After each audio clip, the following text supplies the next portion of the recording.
Hello friends, जय माता दी। मैं विजय जड़िया और आप देख रहे हैं मेरा YouTube channel trade on level. 8 अप्रैल को मैंने आपसे निफ्टी का टेक्निकल चार्ट शेयर किया था, जिस समय निफ्टी ने अपसाइड में डोजी कैंडल बनाई थी। उस समय मैंने आपको क्लियरली बताया था कि ये डोजी पैटर्न बनी है और ये अपर ट्रेंड लाइन के पास में बनी है, तो अगर ये डोजी का लो ब्रेक होगा तो फिर से निफ्टी लोअर साइड में आने की कोशिश करेगा। और आप देख सकते हैं निफ्टी फिर से अपने लोअर रेंज के आसपास आ चुका है। और जो मैंने सपोर्ट की रेंज बनाई थी 15,400 से लेकर 900 के आसपास, जहां से पहले निफ्टी ने सपोर्ट लिया था, वापस निफ्टी उस रेंज के आसपास आ चुका है।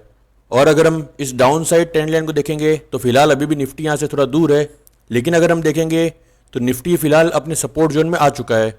और अगर हम शॉर्ट टर्म में देखेंगे तो 15,400 का लेवल है। ये लेवल आने वाले टाइम में एक बहुत ही इंपॉर्टेंट सपोर्ट का काम करेगा, क्योंकि आप देख सकते हैं पहले निफ्टी ने इसी लेवल पर रेजिस्टेंस लिया था और फिर से इसी लेवल पर सपोर्ट लिया था। तो अगर ये लेवल ब्रेक होता है और ये नीचे वाले ट्रेंड लाइन में ब्रेक होती है तो मार्केट में बहुत ही ज़्यादा सेलिंग प्रेशर एक्टिव हो जाएगा। और ऐसा भी हो सकता है ट्रेंड लाइन ब्रेक होने के बाद में अगर उसके नीचे डेली क्लोजिंग आती है तो मार्केट में लोअर सर्किट भी लग जाए। इसलिए यहाँ पर किसी भी तरह की लॉन्ग पोजीशन में एंट्री मत करिए। लॉन्ग पोजीशन में एंट्री करने से पहले हमेशा रिवर्सल कैंडल का वेट करिए। जब कोई रिवर्सल कैंडल आती है वीकली चार्ट के अंदर या फिर डेली चार्ट के अंदर, उस रिवर्सल कैंडल के बनने के बाद में ही आप किसी भी तरह के लॉन्ग में एंट्री करने के बारे में सोच सकते हैं। लेकिन फिलहाल किसी भी तरह की कोई भी रिवर्सल कैंडल वीकली चार्ट में नहीं बनी है और 15,400 का लेवल यही एकमात्र नियर बाय इंपॉर्टेंट सपोर्ट है जो मार्केट को सपोर्ट दे सकता है। और अगर हम डेली चार्ट देखेंगे तो डेली चार्ट के अंदर निफ्टी ने हायर हाई और हायर लो की पैटर्न बनाई है, लेकिन आप देख सकते हैं जो दोनों कैंडल है दोनों रेड कैंडल है, तो ये किसी भी तरह की रिवर्सल कैंडल नहीं है। अगर निफ्टी फ्राइडे के लो को ब्रेक नहीं करता तो नेक्स्ट वीक में मार्केट में अच्छी शॉर्ट कवरिंग देखने को मिल सकती है। क्योंकि अगर आप एफआईआई का डाटा देखेंगे तो एफआईआई ने फ्राइडे को 35,000 की शॉर्ट कवरिंग करी है। पहले उनकी नेट शॉर्ट पोजीशन 1,24,639 थी, वो पोजीशन को घटा के उन्होंने 88,982 कर दिया है। तो एफआईआई जो नेट शॉर्ट पोजीशन को होल्ड कर रहे थे तो उन्होंने अपने नेट शॉर्ट पोजीशन को थोड़ा कम किया है। और आप देख सकते हैं क्लाइंट ने यहाँ पे शॉर्ट को बिल्डअप किया है और लॉन्ग में से प्रॉफिट बुकिंग करी है। तो अगर क्लाइंट आने वाले टाइम में और भी शॉर्ट बिल्डअप करते रहेंगे और लॉन्ग में से कवर करते रहेंगे तो मार्केट में बाउंस आता रहेगा। और डेली चार्ट में भी अगर आप देखेंगे तो फिलहाल निफ्टी अपने प्रीवियस सपोर्ट के आसपास है, जहां से पहले निफ्टी ने सपोर्ट लिया था उसी लेवल के आसपास अभी चल रहा है। लेकिन फिलहाल किसी भी तरह की रिवर्सल कैंडल नहीं बनी है, तो आप रिवर्सल कैंडल का वेट करिए। अगर वो रिवर्सल कैंडल बनती है या फिर लगातार 3 कैंडल के अंदर हायर हाई और हायर लो की पैटर्न बनती है और तीसरी कैंडल होती है वो ग्रीन कैंडल बनती है, तो उसके बाद में आप शॉर्ट टर्म के लिए थोड़ा बाउंस एक्सपेक्ट कर सकते हैं। और अगर आप डेली चार्ट में आरएसआई लेवल देखेंगे तो आरएसआई भी आप देख सकते हैं 26 के लेवल के आसपास पहुंच चुका है। तो आरएसआई 30 के नीचे है। जब भी आरएसआई 30 के नीचे रहता है तो मार्केट में सेलिंग प्रेशर कंटिन्यू रहता है। एक बार आरएसआई वापस 30 के ऊपर सस्टेन करेगा तो ही मार्केट में बाउंस आएगा। जैसा कि आप देख सकते हैं यहाँ पे पहले जितनी बार मार्केट डाउन हुआ उस समय आरएसआई ने एग्जैक्ट 30 के लेवल पे सपोर्ट लिया है और वहां से बाउंस दिया है। तो इस तरह 30 के ऊपर अगर सस्टेन करता है, 30 के ऊपर रिवर्स करता है, तभी मार्केट में बाउंस आएगा। जब तक आरएसआई 30 के नीचे है किसी भी तरह के बाउंस की एक्सपेक्टेशन मत रखिए, क्योंकि प्रीवियसली आप देख सकते हैं जिस समय आरएसआई 30 के नीचे स्लिप किया था उस समय बहुत ही अच्छी सेलिंग मार्केट में आई थी। और जब भी आरएसआई 30 के नीचे स्लिप करता है उस समय मार्केट थोड़ी देर तक या तो साइडवेज हो जाता है या फिर उसमें डाउन साइड आती है। जब तक वापस 30 के ऊपर सस्टेन नहीं करेगा तब तक उसमें बाइंग नहीं आएगी। तो बाइंग के लिए आप आरएसआई के 30 के ऊपर निकलने का भी वेट करिए। तो ये कुछ टेक्निकल ऑब्जर्वेशन जो मैंने निफ्टी के चार्ट में देखे थे, इसलिए मैंने आप सभी के साथ शेयर किए हैं। अब देख लेते हैं आने वाले वीक के लिए कौन से लेवल निफ्टी और बैंक निफ्टी के लिए इंपॉर्टेंट है और कौन से लेवल पे फोकस करना है।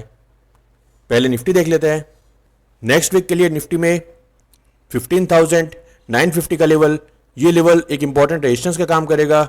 अगर निफ्टी इस लेवल के ऊपर ब्रेकआउट देता है और 15 में क्लोजिंग देता है इसके ऊपर, तो ऊपर में शॉर्ट कवरिंग एक्टिव हो जाएगी और ऊपर में निफ्टी 16,170 के लेवल को टच करने की कोशिश करेगा। लेकिन अगर निफ्टी को 15,950 के आसपास रेजिस्टेंस मिलता है और निफ्टी यहाँ से रिवर्स करता है तो निफ्टी में फिर से सेलिंग एक्टिव हो जाएगी और नीचे में निफ्टी 15,630 के लेवल को टच करने की कोशिश करेगा। 15,630 ये लेवल नेक्स्ट वीक के लिए एक इंपॉर्टेंट सपोर्ट का काम करेगा। अगर निफ्टी इस लेवल के नीचे ब्रेकडाउन करता है और 15 में क्लोजिंग देता है तो नीचे में निफ्टी 15,400 तक के लेवल तक फिसल सकता है।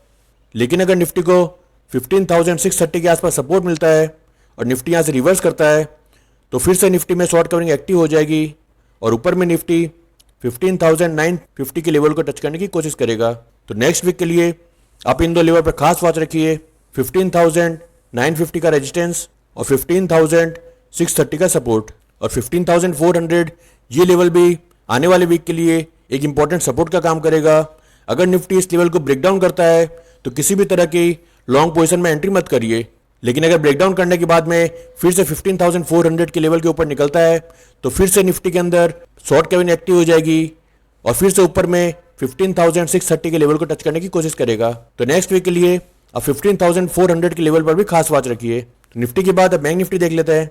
बैंक निफ्टी में नेक्स्ट वीक के लिए 32,700 का लेवल, ये लेवल एक बहुत ही इंपॉर्टेंट सपोर्ट का काम करेगा। अगर बैंक निफ्टी इसके नीचे ब्रेकडाउन करता है और 50 मिनट क्लोजिंग देता है तो बैंक निफ्टी में सेलिंग प्रेशर एक्टिव हो जाएगा और नीचे में बैंक निफ्टी 32,000 के लेवल को टच करने की कोशिश करेगा। लेकिन अगर बैंक निफ्टी 32,700 पर सपोर्ट लेता है और यहाँ से रिवर्स करता है तो बैंक निफ्टी में शॉर्ट कवरिंग एक्टिव हो जाएगी और ऊपर में बैंक निफ्टी 33,550 के लेवल को टच करने की कोशिश करेगा। 33,550 ये लेवल नेक्स्ट वीक के लिए एक इंपॉर्टेंट रेजिस्टेंस का काम करेगा। अगर इसके ऊपर बैंक निफ्टी ब्रेकआउट देता है और 15 मिनट क्लोजिंग देता है इसके ऊपर तो ऊपर में शॉर्ट कवरिंग एक्टिव हो जाएगी और बैंक निफ्टी ऊपर में 34,200 के लेवल को टच करने की कोशिश करेगा। लेकिन अगर बैंक निफ्टी को 33,550 के आसपास रेजिस्टेंस मिलता है और बैंक निफ्टी यहाँ से रिवर्स करता है तो फिर से बैंक निफ्टी में सेलिंग एक्टिव हो जाएगी और नीचे में बैंक निफ्टी फिर से 32,700 के लेवल पे सपोर्ट लेने की कोशिश करेगा। तो नेक्स्ट वीक के लिए इन दो लेवल पर आप खास वॉच रखिए, 33,550 का रेजिस्टेंस और 32,700 का सपोर्ट। 15 मिनट के चार्ट में आप इन लेवल को ट्रैक कीजिए, कंफर्मेशन के लिए क्लोजिंग का वेट करिए और जिस साइड ब्रेकआउट आता है उसी साइड उसमें ट्रेडिंग की अपॉर्चुनिटी देखिए। 32,600 से लेके 32,700 का जो रेंज है, ये रेंज नेक्स्ट वीक के लिए बैंक निफ्टी के लिए एक बहुत ही इंपॉर्टेंट सपोर्ट का काम करेगा और सिर्फ नेक्स्ट वीक नहीं, आने वाले कुछ टाइम के लिए ये लेवल एक बहुत ही इंपॉर्टेंट सपोर्ट का काम करेगा। अगर बैंक निफ्टी को इस लेवल पे सपोर्ट नहीं मिलता और इसके नीचे ब्रेकडाउन करता है तो बैंक निफ्टी में बहुत ही शार्प सेलिंग देखने को मिल सकती है। लेकिन अगर बैंक निफ्टी इस लेवल पे सपोर्ट लेता है और यहाँ से रिवर्स करता है तो हाई प्रोबेबिलिटी है कि यहाँ से बैंक निफ्टी के अंदर अच्छा बाउंस देखने को मिलेगा। तो आशा करता हूँ निफ्टी और बैंक निफ्टी के जो वीकली लेवल्स मैं हर वीक आप सभी के साथ शेयर करता हूँ, इन लेवल्स की मदद से मार्केट को एनालिसिस करने में, मार्केट के ट्रेंड को समझने में आपको आसानी होती है।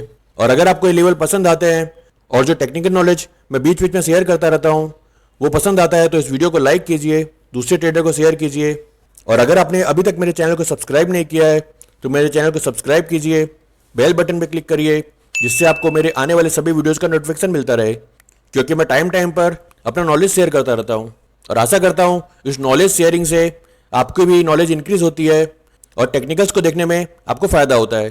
Thank you for watching this video. Stay home, stay safe.